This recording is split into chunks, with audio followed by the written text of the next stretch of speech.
Hello les Working Girls and Boys. Alors aujourd'hui, j'ai décidé de vous présenter un concept qui s'appelle le Measurement Bridge. Ce concept nous vient tout droit des cabinets de conseil, très utilisé dans le consulting, mais pas que. Le but du concept, c'est m'aider à réaliser mon objectif de l'année, que je vais traduire en plan d'action. Donc tout simplement, je dessine mon réalisé de l'année, admettons 100, et mon objectif de cette année, admettons 200.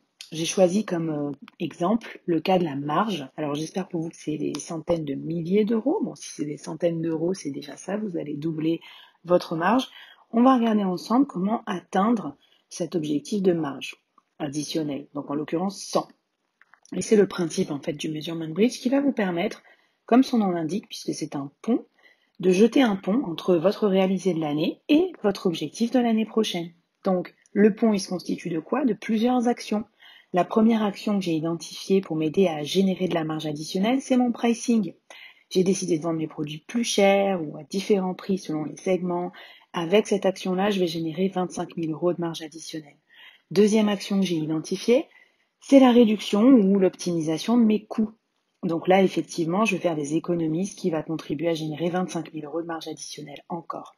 Troisième action, j'ai décidé de lancer un nouveau produit qui devrait, à mes yeux, m'aider à générer aussi de la marge additionnelle.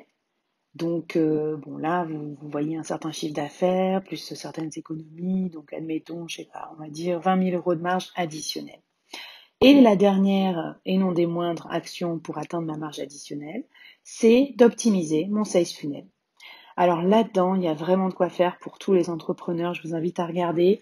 Je peux avoir peut-être plus de leads ou bien concrétiser plus souvent mes leads, avoir peut-être des potentiels clients supérieurs. C'est une vraie machine à cash. Il y a beaucoup de choses qui se cachent là-dedans. Je peux vous en parler dans des prochains posts. J'ai identifié que ça me permettrait de générer 40 000 euros. Donc vous voyez, avec ces 4 actions simples, je suis au-dessus de mon plan de marche, au-dessus de mon objectif. Je me garde un petit peu de rab en cas d'aléa. Parlons d'un aléa qui peut arriver. Finalement, mes coûts, au lieu de baisser, ils augmentent parce que je change de fournisseur, parce que j'ai décidé d'acheter des matières premières plus qualitatives ou autres. Du coup, ça me fait un trou dans mon bridge, puisque au lieu de monter une marche, j'en baisse une. Et là, il va falloir que je trouve le manque à gagner à travers peut-être une nouvelle action pour compenser cette perte de marge relative.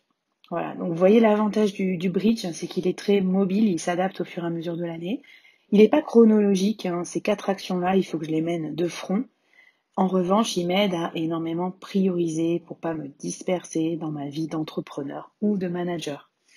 Alors, une question qu'on me pose souvent, donc là je reviens à la normale, je remets ma petite étape des coûts, c'est voilà, il se passe plusieurs choses dans l'année qui vont venir interrompre mon bridge parce que on l'a vu, l'année se passe pas exactement comme prévu. Donc, par exemple, là, j'ai mon CTO ou mon manager en chef de l'informatique qui va venir et qui va me dire il faut absolument un nouveau site internet.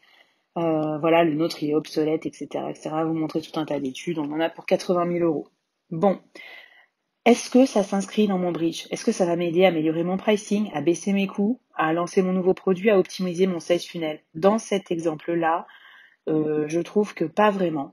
Ça m'éloigne même de mon objectif. Du coup, je vais dire à mon CTO préféré, ce sera pour 2021. C'est un peu dur, mais ça permet de prioriser. Je trouve que vraiment, si je devais vous citer les 3 avantages, moi je l'utilise au quotidien pour driver ma stratégie, mon plan d'action de l'année, c'est que ça permet d'être extrêmement focus sur ses priorités annuelles. Il est partageable avec tous les stakeholders, par exemple mes employés, mes collaborateurs, mes clients, mes fournisseurs.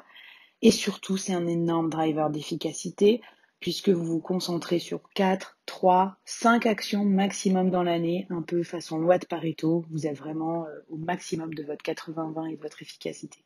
Donc, je vous recommande d'utiliser le Measurement Bridge pour construire votre plan d'action de cette année. À votre dispo pour toute question en commentaire ou en partage.